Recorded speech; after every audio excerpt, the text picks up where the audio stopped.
So this report going to Council's Infrastructure Committee admits that 2025 was a challenging traffic season. What lessons do you think were learned last year? One of the biggest challenges we had was the number of overlapping projects, and I think that's something we're keen to avoid transitioning into the 2026 year. What is included in the 2026 traffic management plan then that you think will mitigate some of the problems we saw last year?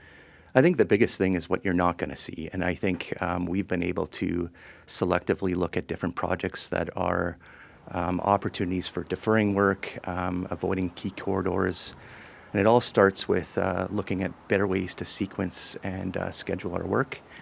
We've done an extensive amount of work integrating our work plan with our utility owners like EPCOR and ATCO.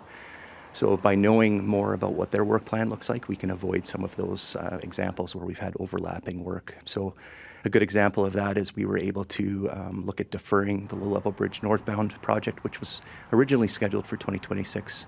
We're deferring that to 2027. How difficult is it to make those choices, though? Because we know that a lot of these bridges, as we talked about with the city last year, are in need of updates. We're not eliminating the work. We're essentially just deferring it. And we have $40 billion worth of infrastructure, and we need to address that in a responsible way by scheduling our rehabilitation plans and ensuring that that continues to provide safe and reliable service for the public. So we have to build in time and capacity within our traffic network to be able to schedule this work in a way that is the least impactful as possible. There will always be impacts, though, because construction projects need to happen. Some of them, at least, can't be paused, can't be deferred. Where do you anticipate the most significant traffic impacts will be due to road work next year? We're looking forward to a couple key projects this year wrapping up.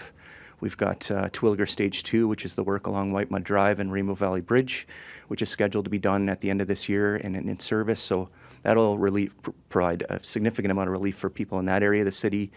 The Wellington Bridge is moving along on schedule, so we're looking to complete that work later this fall as well.